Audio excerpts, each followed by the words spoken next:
Hello and welcome everyone to the session Introduction to Software Tests with Ext JS 6, which could also be called Testing Your UI Components or Why Testing is Important. I want to give you a few insights how and why your Ext JS supported user interface can benefit from following a test-driven approach. My name is Thorsten Suckow-Homberg and I'm working as a software developer and instructor for Ext JS and JavaScript for the iWorkers GmbH in Karlsruhe, Germany. We are a company focusing on planning, designing and implementing web applications and the only Sencha Select partner in Germany. Due to our expertise with the framework, and I'm proud to be part of the Ext JS MVP program since this year. Personally, I have started to work with the framework in 2007 due to my strong object-oriented programming background and experiences I've made with Java and the Swing framework. I quickly felt at home by using Ext JS. And if you want to see what I'm doing with Ext JS in my spare time, check out my GitHub repository at github.com/conjune. And if you're interested in the projects we have realized with the iWorkers, visit iWorkers.com. So what is this talk about? It is, as the subject implies, about testing software. In my time as a UI developer, I've made the experience that companies often avoid using testing as part of the development process because they fear deadlines of setting up prototypes or modules or even the whole project cannot be met. Which is true to a certain degree, but at the same time also wrong. We'll come to this during my talk, in which I want to give you a brief and very short overview of why testing exists and how testing can be done and what strategies are involved when it comes to setting up test cases.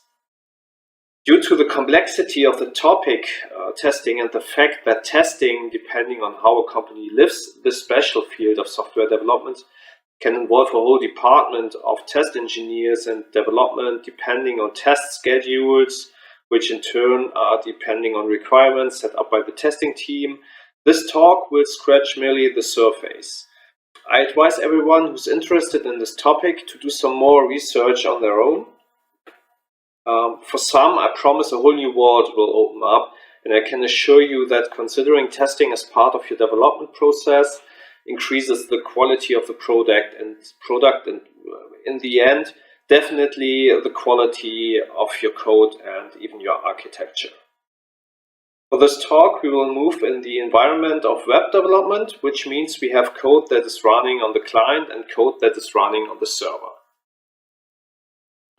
Speaking of which, traditional web development as done 10 or 12 years ago, before really announced Web 2.0 and asynchronous XML HTTP requests became en vogue, we had a separation of tiers in our applications that divided the responsibility of each tier very clear. While the backend handled all the domain logic, all the data storage and all the business logic, and application workflows were defined by hopping from one URL to the next by posting web forms and getting HTML produced by the server, the client was solely responsible for making sure the generated HTML was rendered properly in the client's browser. To make sure he's seeing results the server intends to see him. Back then, those tiers were tightly coupled, and writing applications where the backend tier was independent from the front-end tier was rare to find. Time, effort, and manpower was definitely shifted towards the backend programming, and HTML output was often misthreaded and scrimped when being maintained. A few years forward, and browser wars and no-script tags are finally a thing of the past. Modern technologies and the effort of research groups gave us the REST protocol, XML HTTP request APIs along all browsers, and students with too much time on their hand but a gleam in their eye made sure libraries like Dojo, jQuery, YUI and even Ext JS made it easy to create user interfaces we only knew were possible by using programming languages like Delphi, Java or C++ by using specific GUI libraries, which were often rather complicated to use and move. Those JavaScript libraries grew more complex and powerful with the years, and companies started to use these client libraries to create user interfaces for their software, working as single-page applications, which means that one HTML file serves as the bootstrap for the application, and parts of the UI were loaded by the core engine on demand, fed by data from specific server endpoints. One side effect of this approach was that backends and frontends started to live independently from each other. The backend team simply created services and defined the interface, which the frontend could easily plug into. Due to the fact that both tiers are now decoupled, they are easy to replace and maintain. At the same time, those frameworks allowed business logic to be placed on client side, where appropriate, and this made things more complicated since the front end, with its increasing complexity and code base, became more error prone. So while a lot of the code is moved towards the tier that was formerly known as the presentation tier, this client code is now also separated into various tiers, and more development and software patterns are applied to this area, such as the observer pattern, the model view controller pattern, the model view view model pattern, and so on. And suddenly, front-end developers that knew their way around HTML, CSS, and JavaScript, or let's say that barely knew their way around those technologies, had suddenly to improvise, adapt, and to overcome because of the new technologies they were facing.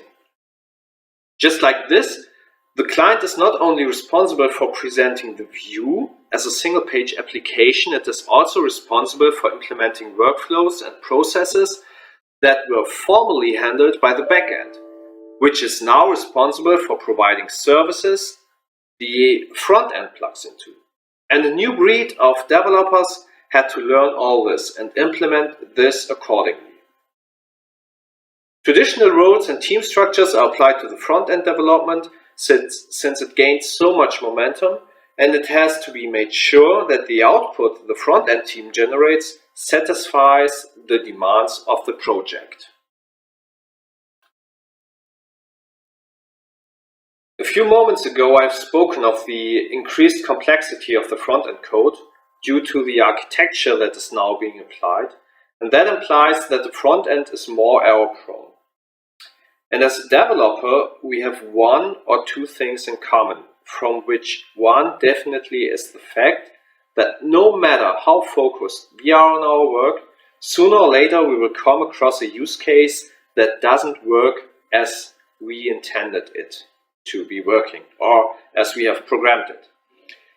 And while testing code was usually only done in the backend in the old days, we now have the task and the responsibility to test our JavaScript, our framework code, to make sure our code is not producing errors, or too much errors at least.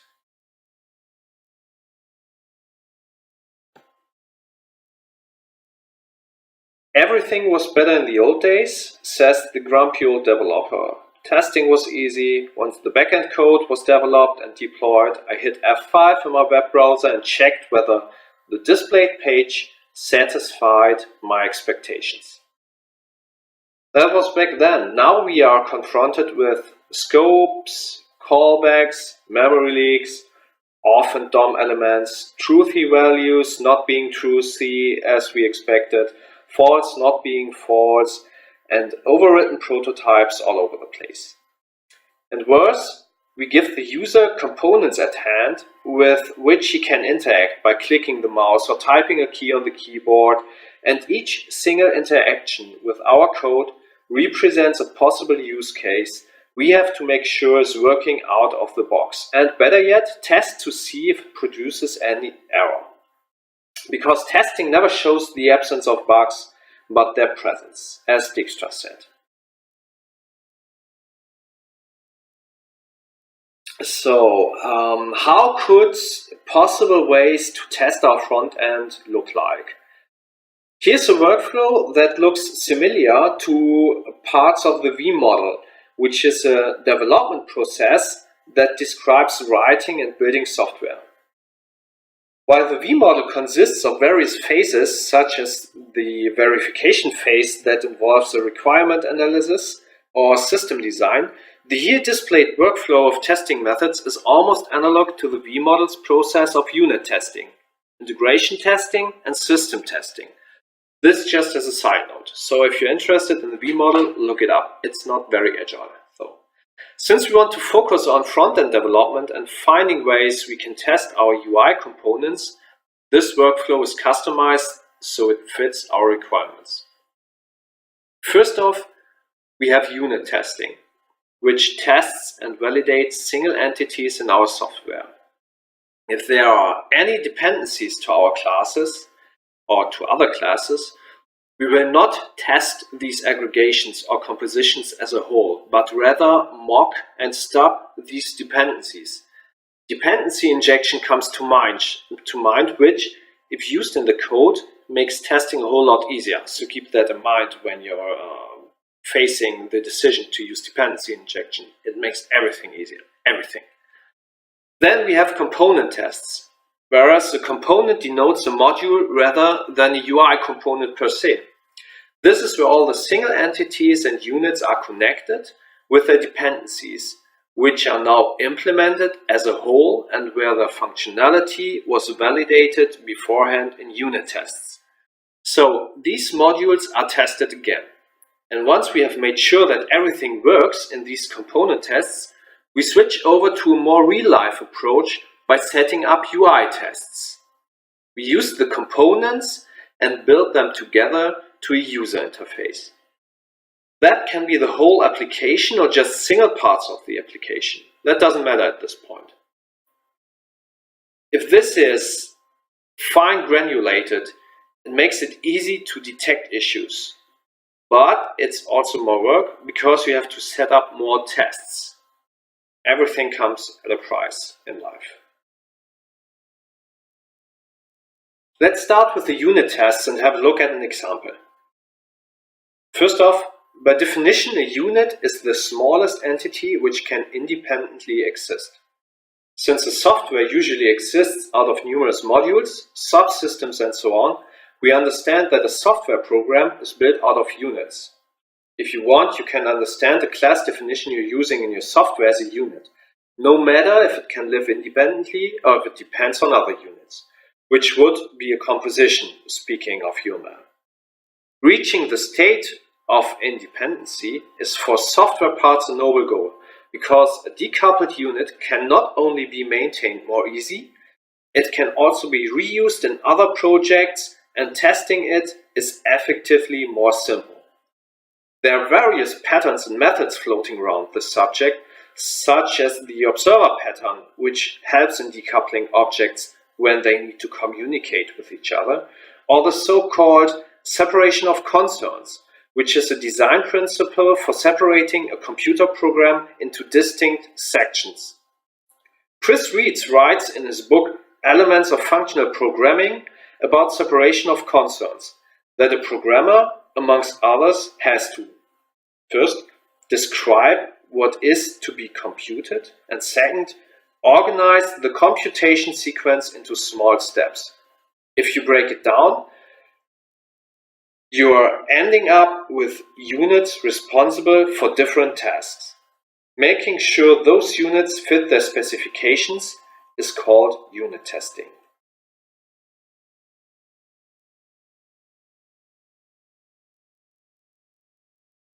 Looking at the Ext JS framework and its API documentation itself, you will quickly be able to identify classes which exist as rather independent units in the library, where dependencies to other classes are rare. For example, you have Ext.json, which is a helper class for decoding and encoding strings and objects according to the JSON specification. Or you have Xdate, which is a utility class for dealing with calendar dates in Ext JS, or Xtutor local storage, an interface to the HTML5 local storage API. These classes can easily be tested since their absence of dependencies means that side effects triggered by using them are spare, or won't happen at all if you follow the API specification when passing arguments to methods, for example, speaking of functional testing. In the yellow box, you will find an example for unit test, which was created with Siesta, a unit testing tool written by Matt Brinson. I will give you the link and other resources at the end of the presentation. What we're doing here, and what we're doing most of the time when implementing a test case, is we start by describing the test case itself. T is an instance of Siesta Text Ext JS and the base class for testing browser and Ext JS applications. The first argument we're passing is the description of the test cases, which helps us later on to be reminded of what this test case should validate. And the second argument is a function, in which we implement the test itself. What all of the unit testing tools in the wild have in common are a set of methods that provide checks for various assertions, such as if a value is a specific type, if it equals to a specific value, or if it contains some specific text. Here, we're making sure that encode method of XJSON works by feeding the method an input string and defining the test case with an expected output. I do not want to go into more detail regarding the behavior of this specific test tool, but again, what most of those tools have in common is some sort of indicator if a test case is running successful or if it fails. This can be console output or an alert dialog in the UI that's used with the testing tool, and in the end it's just important to know whether the described test case failed or succeeded, and this is usually done automatically by those tools. Once we're done with unit tests, it's time to plug it all together and make sure we're testing objects which represent a composition out of more objects. While we are here testing portions of the system, we're focusing on issues that might spawn from the interaction of components. While we're trying to avoid mocks and stubs in these isolated systems as much as possible, otherwise we're per definition back at unit testing, we can test the behavior of one of the building blocks of our software at a larger degree. Usually, the number of test cases are less than the number of test cases you're writing for units, but due to the fact that the building is more complex and more systems interact with each other, this often comes at the price of a longer runtime of the test suite. Have a look at the slide where I have used the Ext grid panel as an example for a component test. On the right side, you see all the dependencies which should have already been tested and implemented itself in unit tests. If that is not the case, you usually would mock objects that represent the expected behavior for these objects in a unit test. Once those objects are implemented and were tested, those mocks can then be replaced with their tested counterparts in a component test. So let's be clear, so that we're not getting too confused by the terms unit and component. A unit test involves testing of units to make sure those units execute as designed, specified, and thus expected. Any called component that is not implemented will be replaced with a mock that provides a trusted and working interface without any logic. Once you have implemented and tested all units, those units will be bundled and tested in component tests.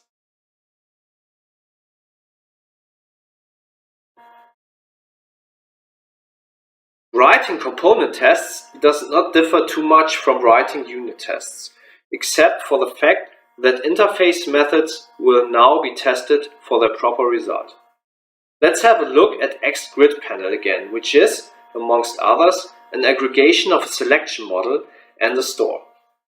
The selection model is used for keeping track of grid rows selected, and the store is responsible for providing data the grid can render. In our simple test case, we do some sanitizing, that is, we check if the configuration of our grid is working as expected. Somewhere in our code we have defined this acme mygrid, which is now being tested. It is an instance of Ext grid panel, which was validated in another test case. At first, we check if getStore returns an object which is an instance of Ext data store. This would satisfy the getStore interface, which is described as to return the store configured for this component, which is an instance of Ext data store. Imagine we have tested the setter method setStore in another test case and validated that setStore only accepts arguments of the type Ext data store. The next test case then checks the selection model of the grid, which is also accessed by using the appropriate getter method getSelection model. Again, we check for presence and type of the returned value. After this, we make sure that the selection model isn't locked, which is equal to disabling the selection model, making it impossible to maintain selections. While all of these tests can also be run as unit tests, we check in this component test that the associations of the grid are configured as needed, which is one of the tasks of component tests. It is important that the objects behave as expected, or better, as configured or defined by the parent object which owns these objects. Once we're done with the component tests, we're going to finally test the UI. What we're doing here is testing renderable components by mimicking user input, so keyboard and mouse input. Still, the whole process is automated by methods that mimic the interaction of a user with the software. And depending on the tools you're using and whether they're running headless, you can even see how the tests are translated to GUI events by seeing mouse pointers floating around the test UI, highlighting click targets and such. There are different ways to automate UI testing. One common way is to record a sequence of click paths or other input methods, checking that everything is working fine. Those recorded tests will then be reused later on by replaying them, ensuring that everything runs fine. Those recorded tests fail though when it comes to regression testing. As the system changes over time, a recorded test might fail due to the fact that the UI changed. Elements have been added, moved or removed, and as such, the recorder cannot find specific input event targets. The whole test has to be re-recorded. That's fine if you have a QA team with test engineers who are responsible for setting up those tests. But it will make your life as a single developer who's also responsible for writing tests rather miserable. When we're speaking of UI tests, we do not mean to check whether a specific element complies to our design guide by matching the color code, the height, or the width, though that is entirely possible if that is a test case demanded by someone. What we want to do by running these tests is to make sure that UI components behave to user input as expected. For example, that clicking a button triggers a specific action, or that UI elements are updated once a response from the server forces it to do so, such as a form which contents are loaded from a specific endpoint. As a side note, the more complex your models and controllers are, and the more simple your UI is, the less UI tests you have to write, since a lot of test cases can be satisfied by component tests applied to controllers and view models. Let's have a look at the following test case, which describes a test whether a confirm dialog is shown for a specific main view. This main view in our case is some sort of custom component that extends an Ext panel. We create the instance and immediately cache references to the component's child components: a tree, a grid, and a message view. Judging after the components, it looks like this is some sort of master detail view. We then define a function that serves as a callback later on and then start to validate the view. First off, we make sure of a prerequisite that obj called is equaling to 0. We then call show message delete confirm dialog, which returns an Ext load mask. We don't have to check here for the returned type of the property or of the variable mask, since we most likely have already validated the type of the return value in another test case in our component tests. But we make sure that some value is returned at least, so that if the test fails, it fails gracefully, not because of a null object. Then we query for an input element, namely an Ext button, which we use with a click method as defined by our test tool API. So this click method, it takes the event target as the argument and, working as a promise, runs the next test case once the button was clicked. We then test if obj called is set to 1, which is true in case the specified callback was processed by the implementation of show message delete confirm dialog. The internal implementation of clicking the button will destroy the previously created load mask. So, when testing against if the delete mask property is null, this test should succeed.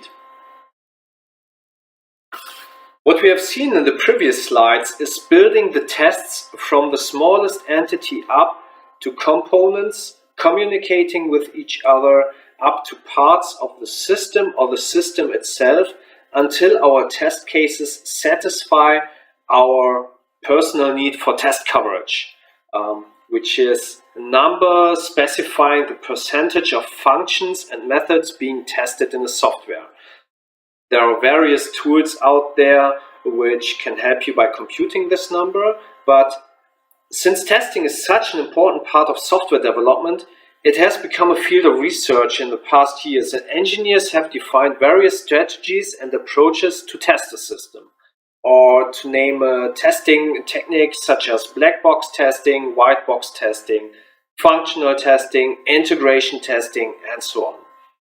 And while the nature of an introduction to testing software should, in my opinion, start with the most easy way to set up and write tests, namely unit tests, the order we have treated the various testing techniques, from small entity over large component to a big system, complies with the strategy of bottom-up testing. I could also have introduced you to system integration tests first, or in our case UI tests, and we would then have stepped down to components and ended at the unit tests, which would be the top-down strategy. Both have their advantages and disadvantages. When using bottom-up strategies, you actually start to test the smallest entities in your system first, and then work your way up to the system being built upon those entities and components itself. When you're applying the strategy in your development process, one of the disadvantages is that this strategy does not comply very much with being agile. You have to implement some sort of functionality and look at the fundament and start to look for a way to build this fundament.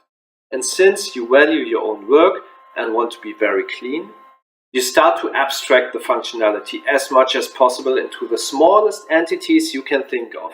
And before you can look around, you have a vast majority of over-engineered helper classes, utility methods and functions, which are all really easy to test and are decoupled from each other in the best possible way, but actually don't add up to the development of the system. And as time goes by, the first deadline runs through your fingers like fine sand.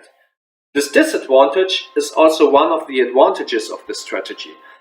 The tests you're writing, and due to the nature of the small entities, issues are really easy to find during this first phase of implementation. The top-down strategy starts with testing the system itself, and if you're in a team that aligns its development on test cases, you start building a prototype which gives an early impression of the product that is being engineered. The huge drawback is that in the beginning a lot of mocks and stubs and trusted interfaces have to be written for all the functionality the system needs to have, but has not yet, at least for running the first tests. The advantage is that systems built using this technique tend to be more agile, since changes to requirements or design specifications can be incorporated in mocks and stubs more easy than into an existing base of already implemented units or modules. Let's have a look at the following software that represents some sort of workgroup. A software suite that provides calendar functionality, an email client, and an address database. Some, but of course not all, subsystems and components are illustrated on this slide. The associations between the different modules are simplified for demonstration purposes, of course. The email client has a folder management and a message management, which involves creating, deleting, editing, moving folders of a mailbox, and writing and reading messages, and things like this you will usually find in an email client. The address database can use Google Maps for displaying addresses on a map and so on. The bottom-up strategy is really easy. We'd set up test cases for already existing units and make sure they succeed, such as the import-export interface of the calendar, which is in fact an input-output pipeline consisting of file reader, a parser, and a writer. This is already very generic, and you can only imagine the layer of abstraction you could add to that. So this goes on and on until the units can be woven together as components. We end up at the component tests and then finally start with the UI tests. The top-down strategy would start with the login. Let's assume the login has already been created using stubs and mocks, since there is no plan for the underlying data warehouse yet, and the first test should show the navigation to access the calendar, the email, and the address modules. It wouldn't be hard to write a test case for this, and changing the stubs later on with the concrete implementations should be as easy as can be. Here's a chart showcasing the traditional develop test cycle. You can find it on the x-axis. As you can see, the cycle involves the designing of the system, followed by the development, then the testing, which is often done by QA. Bugs have already been found and corrected during the development process by the programmers themselves, or they have written functional tests or unit tests for their code. So minor bugs from the units are all fixed. However, the cost of fixing a bug rises in this cycle when QA starts to test the system, since a lot of code that has already been written has to be reworked to fix an issue. What if we could shift this big blue box to the left to lower the cost of fixing a bug? Then we have the so-called shift left, a practice which is applied to find and foremost prevent bugs as early as possible in the development cycle. If you take a look at the x-axis, you'll see that designing and developing is on the left side, while testing and the delivery of the product is on the right side. So development and testing face each other, while they should go hand in hand, shouldn't they? Shift left does this by shifting the testing process to the left, so that it overlaps with development. Instead of implementing a module until it satisfies the demand of the specifications, the module is thoroughly tested right away in early stages of development, following the paradigm test early, test often. So, coming to the end, as you have seen, testing can be applied very easy to a project, even if you are programming on your own, and It can become very complex, though, following various strategies and approaches, depending on the size and number of the persons in the development teams. I hope that those of you that avoided testing UI components until now will be rather curious whether they should apply this to their development process, given the very good tools you have at hand, Sencha Test and Siesta, which make testing Ext JS 6 components really, really easy. And I can only suggest you try them out and start with writing UI tests. We are organizing the Sencha Community Days 2019, the European Ext JS Developers Conference, where we will have a workshop on testing. Come say hello if you want to. Would be nice to meet you there. If you have any further questions, let me know. Thank you very much for your attention.